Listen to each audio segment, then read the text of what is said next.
주님을 예배할 수 있게 해주심에 감사드립니다.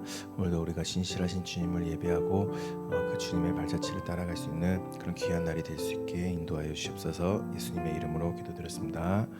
같이 합심으로 기도하겠습니다. 기도하는 것은 하나님, 오늘도 우리가 신실하신 주님을 찬양하길 원합니다. 하나님, 나를 돌이켜볼 때 나는 참 신실하지 못한 것을 주님 돌아봅니다.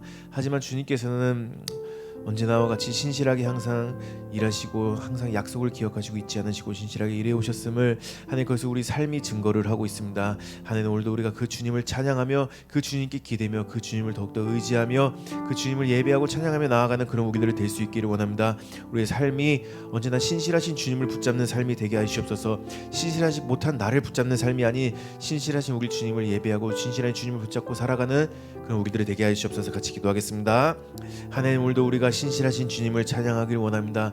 우리 주님께서는 언제나 변하지 않으시고 나를 주님의 길로 인도하시고 나를 주님 가운데로 인도하시는 하나님, 그 신실하신 주님을 우리가 오늘도 예배하고 찬양하기를 원합니다. 하나님, 우리는 주님께 많은 약속들을 드리고 많은 결심들을 하지만 돌이켜보면 나는 그 약속들 하나 이룬 것 없고 그 결심들 하나 지킨 것 없음을, 하나님, 그런 신실하지 못한 나의 모습을 볼 때가 있습니다. 하지만 그렇지만 주님께서는 그런 나를 버리지 않으시고 오히려 주님의 길로, 주님의 약속의 길로 인도해 가시는 그 주님의 신실하신 모습을 볼 때 하나님, 우리가 그 주님을 더욱더 의지하고 주님을 더욱더 믿음으로 의지하며 나아가는 그런 우리들 되게 하여 주시옵소서. 하나님, 우리가 주님을 찬양하고 주님을 예배합니다. 언제나 신실하신 주님을 예배하고 언제나 신실한 주님을 찬양하기를 원합니다. 언제나 신실하신 주님이 우리 삶 가운데 늘 함께하고 계시다는 것을 우리가 기억하면서 그 주님 안에 있기를 우리가 더 구하며 그 주님 안에서 주님의 사랑을 누리기를 구하는 그런 우리들이 될 수 있게 하여 주시옵소서. 하나님, 우리 삶이 신실하신 주님을 언제나 찬양할 수 있는 그런 삶이 될 수 있도록 우리를 인도하여 주시옵소서.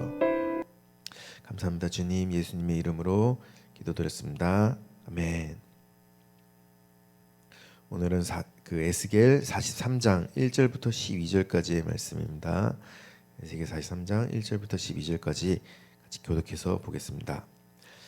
그 후에 그가 나를 데리고 문에 이르니 곧 동쪽을 향한 문이라.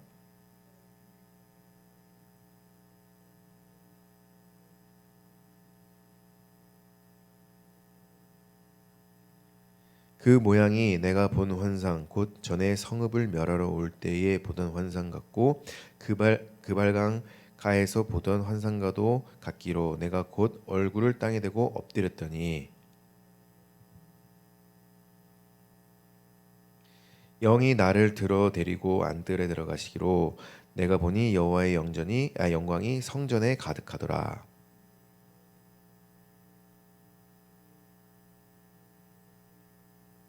그가 내게 이르시되 인자야, 이는 내 보좌의 처소 내 발을 두는 처소 내가 이스라엘 족속 가운데에 영원히 있을 곳이라. 이스라엘 족속 곧 그들과 그들의 왕들이 음행하며 그 죽은 왕들의 시체로 다시는 내 거룩한 이름을 더럽히지 아니하리라.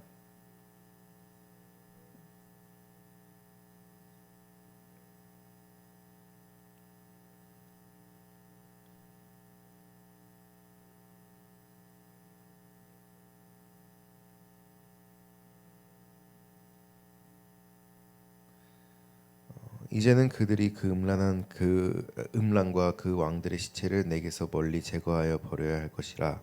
그리하면 내가 그들 가운데에 영원히 살리라.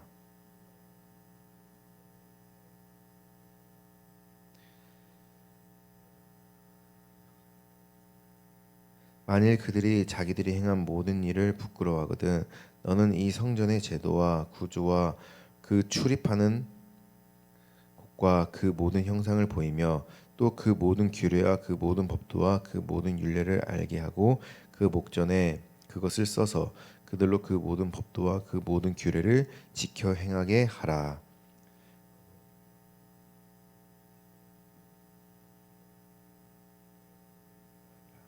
네. 오늘은 에스겔 43장 앞부분 내용을 보게 되는데요. 자, 오늘은 이 하나님의 영광에 대한 말씀들이 쭉 나오고 있습니다.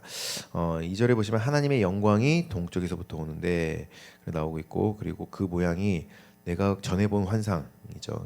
그 발강가에서 보던 그 환상과도 같다, 이렇게 말을 하는데 그 에스겔 1장에 나왔던 그 환상이다라고 보시면 될 겁니다. 오늘은 이 하나님의 영광, 여기 43장에서는 그 하나님의 영광의 동선이 이렇게 쭉 나오고 있는데요. 자, 우리가 이 에스겔서에서는 이 하나님의 영광의 동선을 앞에서부터 쭉 이렇게 볼 수가 있는 하나님의 영광이 뭐 이렇게 움직이는 동선이 있는데 그 동선을 추적을 할 수가 있거든요. 먼저 1장에서 처음 하나님의 영광이 등장을 했었죠. 그리고 성전에서 처음 등장을 했던 부분이 에스겔서 8장에 나왔습니다. 에스겔서 8장에서. 근데 좋은 모습으로 나왔던 것이 아니라 우상 숭배하는, 성전 안에서 우상 숭배하는 그런 그들의 모습을 보면서 내가 이제 이 성전을 떠나겠다 이렇게 말씀하시는 모습으로 그렇게 시작이 됐었는데요. 그런데 그렇게 해서 하나님의 영광이 바로 떠나셨던 것이 아니라 9장에 보시면은 이제 성전 문지방으로 이동하신 모습이 나옵니다. 이 성전 깊숙한 곳에서 이제는 문지방으로 나오신 모습을 보게 됐고요. 그리고 10장에 보시면 이제 문지방에서 동문으로 그렇게 점점 나가시는 그런 모습을 우리가 보게 되고, 그리고 11장에 거기서 이제 동문에서 성읍 밖으로 이렇게 나가시는 모습을 보게 됩니다. 그래서 여기까지만 보면 하나님께서 이제 이스라엘을 완전히 버리고 떠나신 것처럼 그렇게 보이기는 하는데요. 그런데 여기서 반전이 있었습니다. 자, 11장 16절에 보시면은 내가 그들을 먼 나라에 흩었으나 그들이 이른 나라에서 내가 잠깐 그들에게 성소가 되리라 이렇게 말씀하셨던 부분이 나와요. 하나님께서는 그들을 완전히 버리신 것처럼 말씀을 하셨죠. 그들이 우상 숭배를 했기 때문에 그래서 이 성전을 완전히 떠나고 이스라엘에서 아예 하나님의 영광이 떠난 것처럼 그렇게 보였지만 사실 하나님께서는 그 백성들과 끝까지 함께하고 계셨던 거였습니다. 뿔뿔이 흩어놓은 그 백성들, 이제 하나님이 그 어디에도 보이지 않는다고 생각했던, 이제 하나님이 우리 편이 아니다라고 생각했던 그런 이스라엘 백성들의 모든 그런 머물러 있는 처소 가운데 하나님께서 그들의 친히 성소가 되어 주신다, 이런 말씀을 하셨던 건데요. 좀 이제 츤데레 같은 그런 하나님의 모습을 우리가 여기서 보게 됐었죠. 이 부분을 보면서 제가 좀 생각이 났던 부분이 그 원주민 중에, 아프리카 원주민들 중에 이 성인식을 하는데 그 좀 성인식의 그 내용이 굉장히 가혹해요. 그 아이를 숲속에 혼자 나무에 묶어놓고 하룻밤이 지날 때까지 혼자 거기서 버티는 겁니다. 그 사이로는 뭐 들짐승들도 지나다니고 맹수들도 있겠죠. 그런 들짐승들 사이에서 혼자 그렇게 무섭게 하룻밤을 보내고 나면 성인으로 인정해주는 그런 이야기만 들으면 이 성인식이 참 가혹하다 이렇게 볼 수가 있겠지만 사실 그 성인식은 가혹하지가 않습니다. 왜냐하면 그 아이를 묶어놓고 혼자 그렇게 둔 것처럼 보였지만 사실은 어른들이 그 주변에서 그 아이를 지키고 있다고 하거든요. 들짐승들이 가까이 오지 못하게. 물론 그 아이는 그걸 모릅니다. 자기가 혼자 있는 줄 알죠. 그런데 그 부모와 그리고 그 어른들이 그 주변을 지키면서 마치 츤데레처럼. 그런데 이게 바로 하나님의 모습이 이런 모습이었다는 겁니다. 그들을 완전히 버리신 것처럼 보였지만, 완전히 떠나신 것처럼 보였지만, 그 어디에도 하나님의 영광은 보이지 않은 것처럼 그렇게 보였지만, 하나님께서는 그 백성들의 삶 가운데 친히 오셔서 이렇게 함께 그들을 지키시고 보존하고 계셨다는 것을, 이것이 바로 이스라엘의 포로 생활이었죠. 그리고 오늘 이 43장에 다시 하나님의 영광이 나타나게 되는데, 그것은 바로 이 4절에 나온 것처럼 여호와의 영광이 동문을 통하여 성전으로 들어가고 또 안뜰에 들어가시기로, 그리고 여호와의 영광이 성전에 가득하더라, 이렇게 나오고 있습니다. 하나님의 영광, 여호와의 영광이 나가신 그대로, 그 동선 그대로 마치 대칭을 이루는 것처럼 다시 그대로 동문을 통해서 쭉 들어오시는 모습을, 그리고 그 영광이 성전에 가득하더라라는 모습으로 이렇게 하나님의 영광이 회복되는 그런 모습을 우리가 보게 되는데요. 뭐 시은좌의 회복이라고 볼 수가 있겠죠. 뭐 왕의 기한이라고 볼 수도 있을 겁니다. 하나님께서 이제 새 예루살렘 성전을 회복하시고, 그리고 이제 하나님의 영광이 그곳에 머무시는 그런 모습을 우리가 보게 됩니다. 그리고 이 8절에서는 그들이 문지방을 내 문지방 곁에 두며 그 문설주를 내 문설주 곁에 두어서 그들과 나 사이에 겨우 한 담이 막히게 하였고, 또 그 행하는 가증한 일로 내 거룩한 이름을 더럽혔으므로 내가 노하여 멸망시켰거니와. 자, 이전에 했던 일들을 말씀을 하시는 거죠. 그 이스라엘 백성들, 그 왕들이 하나님의 성소를 어떻게 더럽혔었는지, 그 왕들의 죄는 단순한 우상 숭배가 아니었습니다. 지금 여기 보시는 것처럼 하나님과 담 하나 두고서, 이 성전에서 담 하나 두고서 우상 숭배를 했다는 거예요. 그들은 하나님을 완전히 떠나서 우상을 섬기러 갔던 게 아니었죠. 그 우상을 하나님 옆으로 가져왔던 거였습니다. 하나님을 떠나서 완전히 세상으로 갔던 게 아니라 세상을 하나님 옆에 그냥 가져다 놓고 그것을 섬기고 있었던 거였어요. 그 열왕기서에 보시면은 그 엘리야가 그런 말을 합니다. 백성들한테 너희가 한쪽 발은 하나님한테 두고 한쪽 발은 바알에게 두고 머뭇머뭇하다고 이런 얘기가 나오는데 여기서 그 머뭇거린다는 말이 그 막 쩔뚝거린다는 말이거든요. 예, 한쪽 발씩 걸치고 이렇게 막 쩔뚝거리고 있는 그런 모습을 나타내는데 이게 바로 이스라엘의 모습이었던 거였죠. 자, 이스라엘은 아예 뭐 하나님 쪽으로 간 것도 아니고 아예 뭐 바알 쪽으로 간 것도 아니고 그럼 우상 쪽으로 완전히 갔던 것도 아니고 하나님을 섬긴다고 하면서 바알도 섬기고 있고 하나님을 섬긴다고 하면서 아세라도 섬기고 있고 자 이게 바로 이스라엘의 모습이었다는 겁니다. 이것을 성전 안에서 이렇게 행하고 있었다는 거예요. 그런데 이것이 바로 우리들의 모습은 아닌가 우리가 또 한번 되돌아볼 수 있으면 좋겠습니다. 우리들도 하나님을 이곳에서 섬기고 있고 하나님의 가치관대로 살아간다고 하고 있고 하나님을 예배하고 있다고 말을 하죠. 자, 세상 사람들은 하나님을 완전히 떠나서 세상을 예배하고 있는 사람들입니다. 세상의 가치관을 따라 살고 있고 세상의 가치관을 쫓고 살아가고 있고 이게 바로 세상 사람들의 모습이에요. 그런데 우리는 여기서 하나님을 예배하고 있다고 말을 하면서도 세상에 나가서는 만약에 똑같이 세상의 가치관을 쫓고 있고 세상을 예배하며 그렇게 살아가고 있다면 이게 바로 이렇게 쩔뚝거리는 모습이라는 겁니다. 한쪽은 하나님을 섬기고 있고 한쪽은 세상을 섬기고 있고 한쪽은 하나님을 섬기고 있고 또 한쪽은 우상을 섬기고 있는 이런 이스라엘 모습과 동일한 모습이 아닐까 우리가 한번 좀 생각을 해볼 수 있으면 좋겠습니다. 만약에 나에게 이런 모습이 있다면 우리가 이런 부분들을 한번 좀 회개하는 길로 좀 나갈 수 있으면 좋겠습니다. 그리고 9절에 보시면 이제는 그들이 그 음란과 그 왕들의 시체를 내게서 멀리 제거하여 버려야 할 것이라. 그래야면 내가 그들 가운데 영원히 살리라. 이제는 그것을 완전히 버리라 말씀을 하시는 거죠. 하나님께서 다시 회복하신 이 성전 이 안에서는 더 이상 그렇게 하지 말아라. 그렇게 안 하면 내가 영원히 여기에 살겠다 이렇게 말씀을 하신 겁니다. 그리고 10절에 보시면 인자의 너는 이 성전을 이스라엘 족속에게 보여서 그들이 자기 죄악을 부끄러워하고 그 형상을 측량하게 하라. 만일 그들이 자기 행한 모든 일을 부끄러워하거든.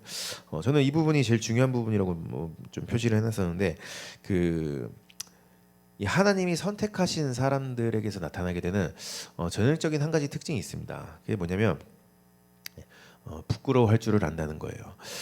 이 하나님의 신실하심과 그 거룩하심 앞에 서게 될 때 부끄러워할 줄을 알게 된다는 겁니다. 나의 부족함과 나의 못남과 그리고 그걸 통한 나의 부끄러움을 볼 줄 안다라는 겁니다. 그 이사야 6장에 보시면은 이사야는 하나님의 거룩함을 보고서 했던 말이 내 입술이 부정하다 나의 더러움을 말하고 있었죠. 그리고 베드로도 마찬가지로 예수님께서 그의 앞에 나타나셔서 능력을 행하실 때 와 재수다 이렇게 했던 것이 아니라 나는 죄인입니다 나를 떠나십시오 이렇게 말을 했었죠. 이게 바로 하나님께서 선택하신 사람들에게서 나타나게 되는 전형적인 모습이라는 겁니다. 그리고 이 자리에서 하나님께 예배하고 있는 우리들도 이게 어떤 모습인지는 잘 알 거예요. 왜냐하면 나에게서도 나타나는 모습이기 때문에 그렇다는 겁니다. 우리는 하나님 앞에서 신실하지 못한 그런 우리들의 모습을 많이 보죠. 분명 나는 하나님께 이런 약속을 드렸는데 분명 나는 하나님 앞에서 이런 결심을 했는데 그것을 하나도 제대로 지키지 못하고 있는 그런 나를 볼 때가 있습니다. 오히려 그 약속의 반대길로 가고 있는 그런 나를 보게 될 때도 있어요.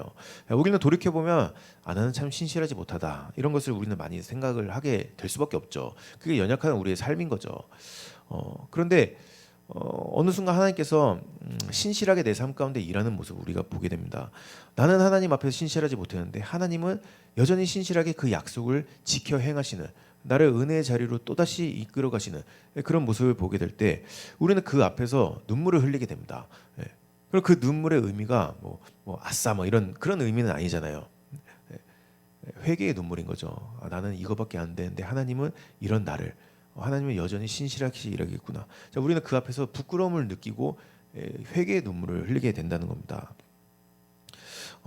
그리고 하나님께서는 그렇게 부끄러움을 느끼는 그 백성들에게 모든 것을 보여주라 말씀을 하신 거죠. 모든 형상을 보이며 모든 규례와 모든 법도와 그 모든 율례를 그리고 그 모든 법도와 그 모든 규례를 지켜 행하게 하라. 자, 이제 회개를 했다고 망고 땡이 아니라는 겁니다. 회개를 했다고 아예 하나님께서 이제 다 알아서 하시는구나 그렇게 그냥 하는 게 아니라 이제부터 그들이 어떻게 살아야 되는지 무엇을 지켜야 되는지 이게 회개를 한 자들에게 가르쳐야 될 내용들이라는 겁니다. 회개를 하지 않은 자 하나님께서 이렇게 신실하게 하시는 모습을 보면서도 신실 자신을 위해서 일하시는 모습들 자, 이런 모습을 보면서도 그냥 거기서 그냥 뭐 회개하지 않는 사람들도 많이 있죠. 부끄러워하지 않는 사람들도 많이 있습니다. 하나님이 알아서 다 해주시네. 그런 사람들도 분명히 있습니다. 이스라엘에도 분명히 그런 사람들이 있었을 거예요. 우리가 그렇게 죄를 짓고 했지만 하나님은 어찌 그냥 하나님께서 하나님 일을 그렇게 하시는구나. 그냥 그렇게 넘기는 사람들도 있었을 거라는 겁니다. 하지만 그렇지 않고 나의 죄악됨을 보고 우리의 죄악됨, 하지만 그 가운데 신실하게 일하시는 하나님을 보고서 그 앞에 회개하는 자들은 이제부터 하나님의 말씀을 들을 준비가 된 자들이라는 거죠. 그렇기 때문에 그들에게 이제부터 하나님의 법도를 가르치고 무엇을 하나님께서 그들에게 요구하시는지 그것을 가르치고 그것을 순종하는 길로 나아가는 것. 그것이 바로 그 백성들의 역할, 우리들의 역할이라는 것을 우리가 다시 한번 생각을 해볼 수 있으면 좋겠습니다. 그래서 오늘은 에스겔 43장 앞부분을 봤었는데요. 우리가 오늘 하면 신실하신 하나님을 좀 묵상할 수 있는 그런 시간이 될 수 있으면 좋겠어요. 하나님께서는 나는 신실하지 못하지만 언제나 신실하심으로 나를 이끌어 가시고 약속하신 그 길로 나를 인도해 가시는 그 하나님을 보게 될 때에 우리는 그 앞에서 다시 회개의 눈물을 흘리게 되고 그런데 그 회개의 눈물이 거기서 그냥 눈물로 끝나는 것이 아니라 이제부터 나에게 하시는 말씀, 그런 나에게 무엇을 바라시는가. 예수님의 제자들은 예수님을 뿔뿔이 흩어졌지만 그런 제자들을 버리신 것이 아니라 다시 그 예수님의 제자들에게 약속하신 그대로 나타나셔서 그들에게 말씀을 하실 때 이제는 제자들은 그 말씀 따라 순종하는 길로 갔던 것처럼 우리도 하나님 앞에서 그런 회개의 눈물을 흘렸다면 우리가 이제는 하나님의 말씀 앞에 그 하나님의 말씀 앞에 순종하는 길로 나아갈 수 있는 그런 우리들이 될 수 있으면 좋겠습니다. 한 5분 정도 묵상하신 뒤에 같이 기도하는 시간 갖도록 하겠습니다. 기도하는 시간 갖겠습니다. 기도하는 것은 하나님, 오늘도 우리가 주님의 영광을 찬양하는 우리들 될 수 있길 원합니다. 하나님, 우리가 주님의 영광 가운데 주님의 영광이 우리에게서 떠나지 않도록 우리가 그것을 간절히 구하며 거룩한 백성임을 잊지 않고 우리가 그 거룩함을 잃어버리지 않는 그런 우리들이 되게 하여 주시옵소서. 우리는 주님의 가르침을 받은 자들입니다. 이미 회개를 했고 우리 주님의 가르침을 듣고 그 가르침을 배운 자들입니다. 주님께서 어떤 것을 기뻐하시는지 어떤 것을 미워하시는지를 우리는 잘 압니다.